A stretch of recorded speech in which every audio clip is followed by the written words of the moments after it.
नमस्कार एवरीवन। अगर आप एक नीट के स्टूडेंट हैं और प्राइवेट मेडिकल कॉलेज में एडमिशन लेना चाहते हैं मींस एमबीबीएस के लिए, या आप एक पेरेंट हैं और अपने बच्चे को प्राइवेट मेडिकल कॉलेज से एमबीबीएस करवाना चाहते हो, तो आपके मन में कई सारे क्वेरीज हो सकते हैं, जैसे फीस स्ट्रक्चर क्या होगा, कितने मार्क्स में वहां पे एडमिशन हो सकता है, कैसे हम प्रॉपर अच्छे तरीके से या प्रॉपर चैनल के थ्रू वहां पे एडमिशन ले सकते हैं। तो आपके इन्हीं सब डाउट के जवाब देने के लिए आज हमारे साथ है एश कौशिक मैम, जो लास्ट 16 ईयर से इसी फील्ड में है, मींस करियर काउंसलिंग के फील्ड में है, और लगभग 4000 स्टूडेंट्स को अभी तक वो एडमिशन दिलवा चुकी हैं। तो चलिए फ्रेंड्स, हम बात करते हैं एश कौशिक मैम से और जानते हैं पूरे डिटेल में। मैम, आपका हमारे चैनल में हार्दिक स्वागत। Thank you. अच्छा मैम, कई सारे पेरेंट्स के मन में या स्टूडेंट्स के मन में एक डाउट होता है कि अगर मुझको प्राइवेट मेडिकल कॉलेज में एडमिशन चाहिए तो क्या मेरा नीट में मार्क्स ज्यादा होना चाहिए? बिल्कुल सर, कट ऑफ हर साल कट ऑफ मार्क्स के ऊपर डिपेंड करता है, आपके स्कोर और रैंकिंग के ऊपर डिपेंड करता है आपका सीट, है ना, आपका जो अलॉटमेंट ऑफ सीट। तो और ये ऑनलाइन प्रोसेस से होता है एंड डेफिनेटली उसके लिए अच्छे मार्क्स आप लास्ट टाइम जो जनरल जो कट ऑफ जो लास्ट टाइम गया था, आप मान के चलिए इस साल का जो कट ऑफ है +50 से 80, मैंने उस मार्क्स को स्कोर को +50 +80 आप जोड़ के रखिए। ओके जी मैम, लास्ट ईयर की अगर हम बात करें तो क्या रहा होगा मैम कट ऑफ? लगभग प्राइवेट मेडिकल कॉलेज 428 तक गया जनरल वालों का, अगर हम देखें 413 ओबीसी है ना, तो उसके हिसाब से आप मान के चलिए कि हम +40 +50 +70 हम मान के चले। मैम, कई सारे स्टूडेंट को ऐसा लगता है कि अगर प्राइवेट मेडिकल कॉलेज में मुझको अगर एडमिशन लेना है तो नीट की जरूरत नहीं है, या मेरा कम मार्क्स में भी सिलेक्शन वहां पे हो जाएगा। तो क्या मैम, अगर किसी स्टूडेंट का कम मार्क्स है, जैसे 150 200 250 या 300 है, तो क्या उनका भी एडमिशन हो सकता है? नीट इज़ मैंडेटरी है ना, 2016 से सरकार ने कर दिया है मैंडेटरी। एंड अगर कम मार्क्स हैं, क्वालिफाइंग मार्क्स हैं और कम मार्क्स हैं कि हम कट ऑफ के अंदर नहीं आ पा रहे हैं, तो भी एडमिशन पॉसिबल है इंडिया में। लेकिन वो रहेगा आपका एनआरआई कोटा। एनआरआई आपका प्योर एनआरआई हो सकता है, स्पॉन्सर्ड एनआरआई हो सकता है, एंड नेक्स्ट आपका मैनेजमेंट कोटा हो सकता है, कुछ स्टेट्स में मैनेजमेंट कोटा है एंड इंस्टीट्यूशनल कोटा है। तो इस तरीके से जो 15% सीट्स हैं, जो as per supreme court guideline and medical council committee guideline, वो उस हिसाब से आपका एडमिशन हो सकता है। ओके अच्छा मैम, जैसे अगर किसी स्टूडेंट का बहुत हाई नंबर है, अगर सपोज एक एग्जांपल के लिए मैं इसको बताना चाहूंगा कि अगर किसी स्टूडेंट का चलिए 540 है और 550 में क्लोज हो गया गवर्नमेंट का सीट, तो क्या मैम ये जो स्टूडेंट है 540 वाला, उसको प्राइवेट मेडिकल कॉलेज में अगर एडमिशन ले वो, तो क्या उसका फीस पड़ सकता है फिर उनको? देखिए, अगर सपोज स्टेट में 550 में उसका क्लोज हो गया, कट ऑफ क्लोज हो गया, और किसी का तो इजीली आपको प्राइवेट का जो कट ऑफ रहेगा आप उसके अंदर आ जाएंगे और प्राइवेट नॉर्मल सीट में आपका एडमिशन हो जाएगा। अच्छा मैम, तो वहाँ इसको फिर क्या फीस लग सकता है अगर हम? हाँ, प्राइवेट की जो फीस है as per state and college वो वेरी करता है।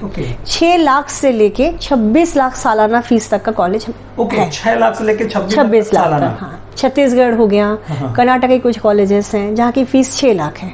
8 लाख के भी कॉलेजेस हैं, 9 लाख के भी हैं, 10 लाख है, 11 लाख है, 15 लाख है। तो हर फीस स्ट्रक्चर का आपको कॉलेज मिल जाएगा। ये 1 साल का फीस है? 1 साल का फीस है। अच्छा मैम, जो ये आप फीस स्ट्रक्चर बता रहे हैं, ये सिर्फ ट्यूशन फीस है कि उसमें mess charges? Tuition fee, I am talking about only tuition fee.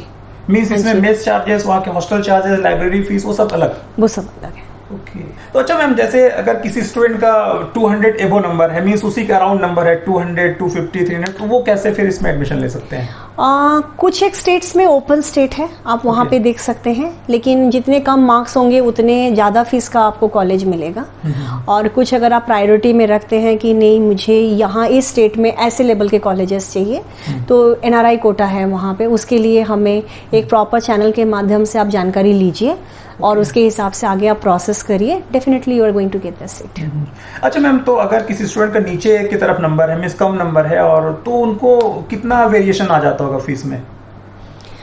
देखिए, अगर हम एनआरआई कोटा में जाते हैं तो जो नॉर्मल, जैसे कि हम छत्तीसगढ़ की बात करें, 6 लाख 6 लाख के अराउंड फीस है अलग अलग कॉलेजेस की।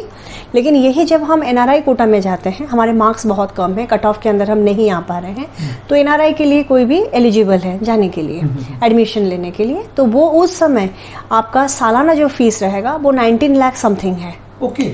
हाँ जी, तो मतलब जो फीस है वो थ्राइस है। ओके, 3 गुना। हाँ, 3 गुना ज़्यादा हो जाएगी। तो इसी हिसाब से पैकेज जो है एनआरआई का बढ़ जाता है।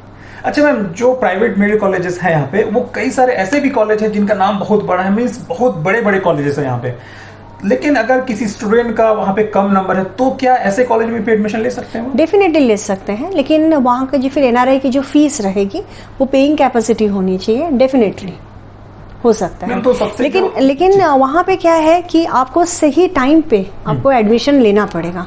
उसका भी एक क्राइटेरिया है। आप जितना जल्दी एडमिशन प्रोसेस करेंगे तो आपको श्योर वो सीट मिलती है।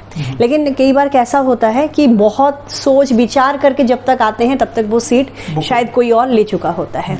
तो अगर ऐसा कुछ निर्धारित आपने करके रखा है कि मेरे को ऐसा कॉलेज चाहिए तो डेफिनेटली उस पर आपको जल्दी से वर्कआउट करना पड़ेगा। और अभी क्या है ना, इतना हर एक चीज़ इतना हरी में होने वाला है कि हमेशा 2 ऑप्शन लेके चले। बेहतर है 2 ऑप्शन आप लेके चले। कभी भी कुछ भी किसी भी टेक्निकल फॉल्ट हो सकता है, ठीक है ना, किसी भी टेक्निकल कारण से अगर एक जगह अगर कुछ भी कारण हो गया, अगर नहीं हो पाया तो हमारे पास सेकंड ऑप्शन होना चाहिए। अच्छा मैम, इसमें एक और पूछना चाहूँगा मैं कि अगर किसी स्टूडेंट का नंबर कम है और वो पहले ही राउंड में अगर एडमिशन लेना चाहे तो क्या पहले ही राउंड में उसको एडमिशन मिल सकता है? बहुत सारी जगह है, बहुत सारे क्राइटेरियाज ऐसा है जहाँ पे फर्स्ट राउंड में पॉसिबल है कि फर्स्ट राउंड में एडमिशन हो जाए, और कई बार सेकंड राउंड में भी हो सकता है, कई बार थर्ड राउंड में भी हो सकता है। वो एज पर क्राइटेरिया डिपेंड करता है। अच्छा मैम, प्राइवेट मेडिकल कॉलेज में बहुत अच्छे मेडिकल कॉलेज कौन कौन से हैं? देखिए, हमारे स्टेट के 2 मेडिकल कॉलेज हैं जिनको भी मान्यता है, Shankara and RIMS, both are good. MP में कॉलेजेस हैं, श्री अरबिंदो है, आडिगाडी है, index is there, Amaltas, People's, Chirayu and Allen city. This are all very good colleges nearby. और ऐसे तो देखेंगे DY पाटिल है, भारतीय विद्यापीठ है, दत्ता मेघे है, सैकड़ों कॉलेजेस हैं।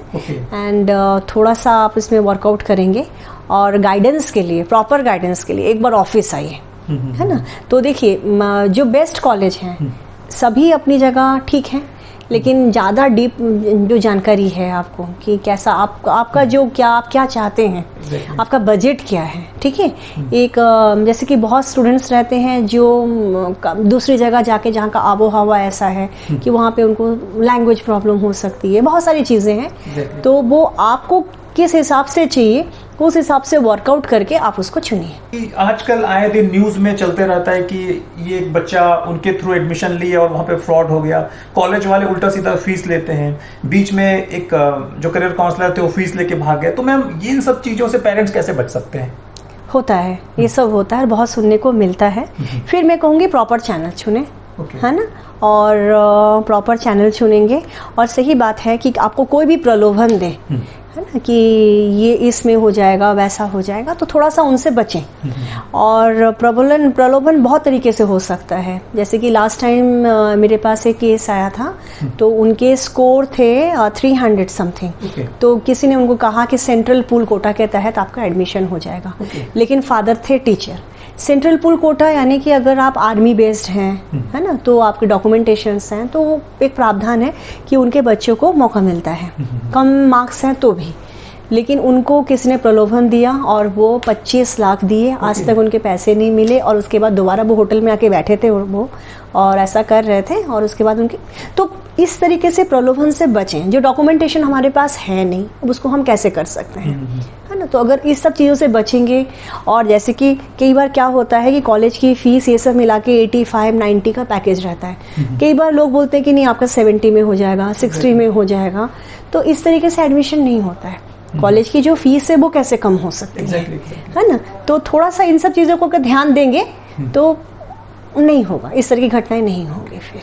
अच्छा मैम, अभी आए दिन सुनने में आता है कि गवर्नमेंट इस पर्टिकुलर कॉलेज की मान्यता रद्द कर दी है ना। तो एक स्टूडेंट कैसे ये जान पाएंगे कि भाई जिस कॉलेज में जाने वाले हैं उनके रियल में मान्यता प्राप्त है कि नहीं वो? देखिए, आप MCI की वेबसाइट में जाइए, www.mciindia.org।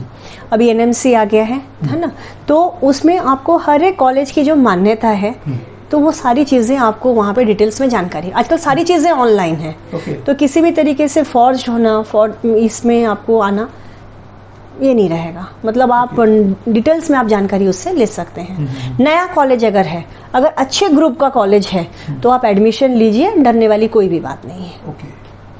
जैसे आप देखिए, अमलतास कॉलेज है, इंडेक्स ग्रुप का ही कॉलेज है, ये बहुत अच्छा कर रहा है वो, है ना। शंकरा ग्रुप ऑफ है, अगर अच्छा ग्रुप चुनते हैं तो कहीं से कोई दिक्कत नहीं जाती है। अच्छा मैम, एक फाइनल क्वेश्चन, जैसे कि आप अभी रायपुर में है, छत्तीसगढ़ में है, लेकिन अगर दूसरे स्टेट के बच्चे आपसे बात करना चाहें या आपके थ्रू एडमिशन लेना चाहें तो वो कैसे ले सकते हैं? देखिए, बहुत ज़्यादा दूर तो है नहीं हम लोग, लेकिन अगर सीरियसली अगर सोच रहे हैं और सही माध्यम से अगर आप जाना चाहते हैं तो मैं तो यही चाहूँगी कि एक बार ऑफिस विजिट करें। ओके, ठीक है, क्योंकि एक बहुत बड़ी रकम है जो आपको इन्वेस्ट करनी है और आपका समय है, समय भी बचाना है आपको, करियर है बच्चों का, वो बचाना है ताकि समय बर्बाद ना हो और किसी भी तरीके से पैसों की हानि ना हो। तो एक बार समय निकाल के ज़रूर आप विजिट करें। तो फ्रेंड्स, ये तो रही बात एस कौशिक मैम से, जिन्होंने कितने बारीकी से चीजों के बारे में बताया। अगर आपकी कोई भी क्वेरीज है, अगर आपको मैम से ही बात करना है या मुझसे बात करना है और पूरे प्रोसेस के बारे में फिर समझना है, तो आप मुझको डायरेक्टली कॉल कर सकते हैं या नीचे कमेंट बॉक्स में आप लिख सकते हैं। Thank you and best of luck.